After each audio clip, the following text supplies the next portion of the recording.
वीरं प्रणम्य सर्वज्ञं विनिष्टाशेषदोषकं कातंतरूपमालेयं बालबोधाय कथ्यते। पंच परमेष्ठी भगवान की जय हो। परम पूज्य आचार्य श्री सरवण महाराज की जय हो। परम पूज्य आचार्य श्री भावसेन त्रिवेद महाराज की जय हो। परम पूज्य गणाचार्य विराट सागर जी महाराज की जय हो। गुरु विष्णु सागर जी महाराज की जय हो। आज अपन पंथी के रूप पढ़ते हैं। पंथी में थोड़ा भेद है इकारांत में, और अन्य व्याकरणों में पंथिन मिलेगा, यानी वो व्यंजनांत मिलेगा। पंथी शब्द कातंत्र व्याकरण मिलता है। पंथी, मंथी, रिभुक्षी, ये जो है कातंत्र मिलता है, यहाँ स्वरांत में है। अब इसको अपन करते हैं प्रथमा एक विभक्ति में, एक वचन में पंथी प्लस सी, यानी यहाँ पर सी का सकार एक आर का अनुबंध लोप किया, अनुबंध लोप। अब इसके बाद आगे एक सूत्र आता है, उसके बाद इसको अपन करते हैं। इकार के स्थान पर अकार आदेश होना है। पंथी मंथी रिभुक्षिणाम सौ, पंथी मंथी रिभुक्षिणाम सौ। यहां बोल रहे हैं सी परे होने पर पंथी मंथी रिभुक्षी, ये तीन शब्दों के लिए कहा है। ठीक है, इसके इकार के स्थान पर अकार आदेश होता है। ठीक है, अब हमने यहां पर पंथ, इसकी इकार बाहर निकालते हैं 23 नंबर सूत्र से। तो यहां इसके बाद पंथ ई को यहां पर आ आदेश होगा। क्या होगा? आ, और ये सा। ये सूत्र था पंथी मंथी रिभुक्षिणाम सौ, रिभुक्षी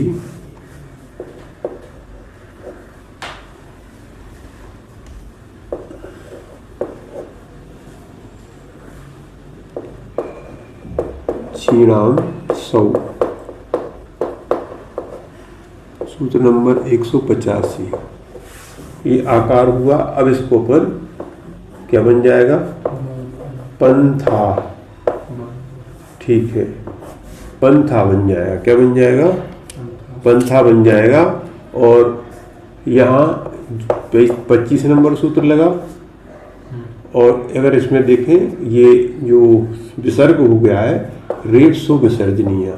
क्या है? रेप्सो विसर्जनीय। हाँ, इससे आपकी ये पहले रूप की सिद्धि हो गई। ठीक है, अब यहाँ पर द्विवचन अपन प्रारंभ करते हैं। द्विवचन में पंथी प्लस औ, औ के आने पर यहाँ पर आगे अग्रिम सूत्र आ रहा है कि जो ईत इकार थी ना, उसके लिए यहाँ पंथ धन ई और औ। अब यहाँ पर एक सूत्र आता है अनंतो घुटी, अनंतो घुटी, अनंतो घुटी, अर्थात घुट परे होने पर पंथी मंथी रिभुक्षी शब्द के अंत इकार के स्थान पर अन आदेश होता है। अब घुट अपन पहले पढ़ चुके हैं, पंचादव घुट। क्या है? पंचादव घुट। ये सूत्र नंबर 159 है। यह सी औ जस अम औ, इन 5 का घुट संज्ञा हो जाती है। ठीक है, किसकी होती है? 5 की। सी औ जस अम औ, इन के 5 की घुट संज्ञा हो जाती है। अब अपन यहाँ पर उसको करते हैं। तो पहले इसकी घुट संज्ञा कर देते हैं। क्या है? यहाँ पर 23 नंबर सूत्र लगाया और यहाँ पंचादव घुट, पंचादौ घुट घुट। सूत्र नंबर 159 नंबर का सूत्र है। तो घुट संज्ञा हुई इस औ की। यहां पर घुट संज्ञा होने के कारण अब सूत्र लगता है अनंतो घुटी। यहां ई के स्थान पर अन आदेश हो रहा है। क्या हो रहा है? ई के स्थान पर अन आदेश हो रहा है। पंथ और औ। अनंतो घुटी अनंतो घुटी, ये घुटी। सूत्र नंबर 186 नंबर का सूत्र है। यहाँ पंथ धन अन का आन होगा। क्या होगा? अन का आन। ये सूत्र लगा रहे हैं। घुटी च संबुद्धौ 177 नंबर सूत्र है। घुटी च संबुद्धौ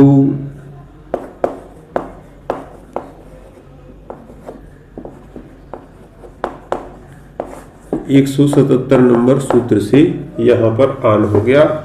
इस प्रकार बन गया पंथा नौ। ये 25 नंबर सूत्र से आपका बन गया। ये यानी द्विवचन सिद्ध हो गया। पंथी में बहुवचन में बनता है पंथी के पंथी प्लस जस, सी औ जस। यहाँ सबसे पहले एक अनुबंध लो।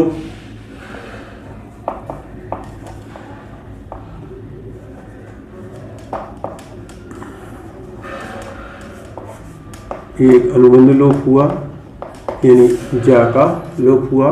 और इस जस की यहाँ पर पंचादौ घुट से घुट संज्ञा हुई। पंचादौ घुट से घुट संज्ञा भी अपन करेंगे। ये है 159 नंबर का सूत्र। ठीक है। अब यहाँ पर पंथ प्लस ई और यहाँ जस का अस बचा। क्या बचा? अस। 23 नंबर सूत्र से अपन ने ये किया। और उसके बाद यहाँ पर एक सूत्र आता है, ये ई को अन होगा। क्या होता है? ई को अन हो रहा है। पंथ प्लस सूत्र है आपका अनंतो घुटी, जो अभी अपन ने पढ़ा था। ई को अन आदेश हुआ और अस।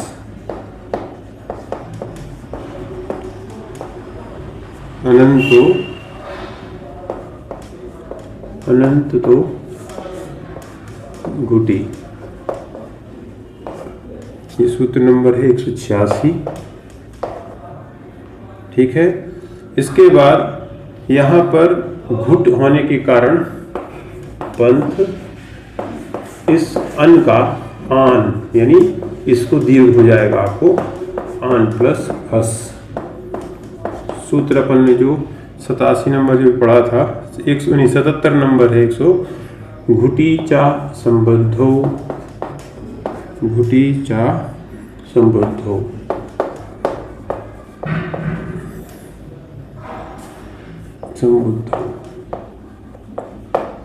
177 नंबर सूत्र है। इससे यहाँ पर आन हो गया। आन होने के उपरांत यहाँ पर अपन आगे करते हैं, इनको सबको मिला दें तो पंथा नहा। क्या बन गया? पंथा नहा। ये बना 25 नंबर सूत्र से। और ये विसर्ग जो बना है वो बना है रेप सो विसर्जनीया। रेप सोर विसर्जनीया।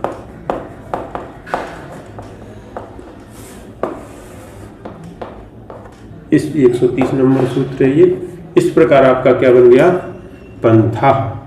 ठीक है। अब संबोधन में आपको कुछ नहीं करना है, जो आपका लिखा था वैसे ही आपको संबोधन।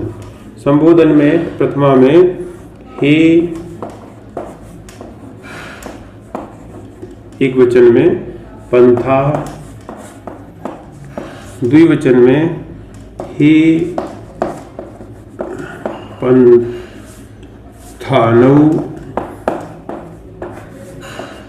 और बहुवचन में बनेगा जो भी बना है हे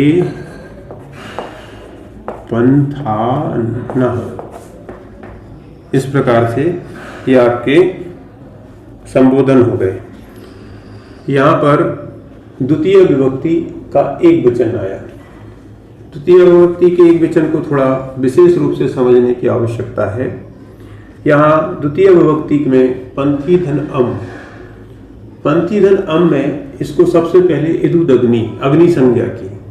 जब अग्नि संज्ञा की तो यहाँ पर ये पहले इसको ईकार को बाहर निकाला 23 नंबर सूत्र से, फिर इस अम की अग्नि संज्ञा करने के कारण यहाँ पर अग्नि रमोकारा, इससे ये अग्नि रमोकार आया। अग्नि संज्ञा होने के कारण यहां कह रहे थे अम के आकार को लोप होता है। एक दूसरा सूत्र भी आ रहा है, दूसरा बोल रहा है पंचादव घुट, इसकी घुट संज्ञा भी है, इसकी अम की घुट संज्ञा है। तो यहाँ पंचादव घुट सूत्र से अम की घुट संज्ञा होने पर अब यहाँ पर दो सूत्र आ गए। दो सूत्र में कौन सा लगाया जाए? तो एक यहाँ पर टीका सूत्र है, टीका है अंतरंग बहिरंग योग,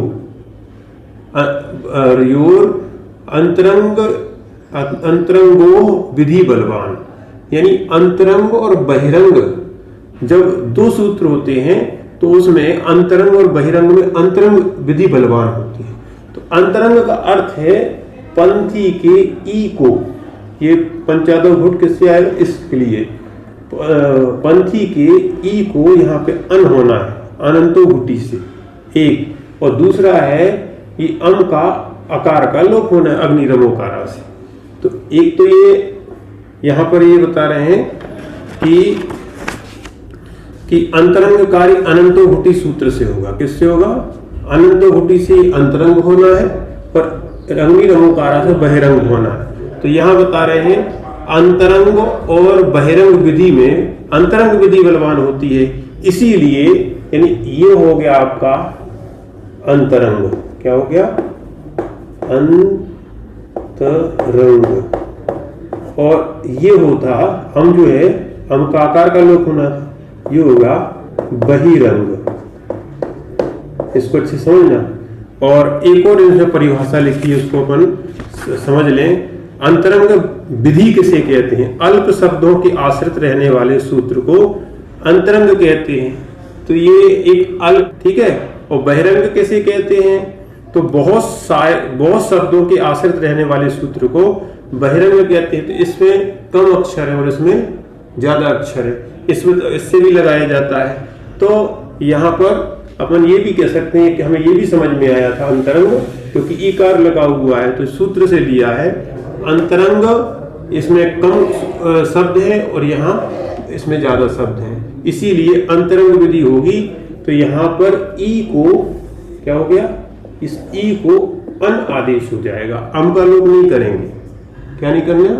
जो सूत्र लगना था ये अग्नि रमोकारा, वो नहीं लग के ये वाला सूत्र लग जाएगा। कौन सा? अनंत तो घुटी, अनंतो घुटी, इससे अन हो गया।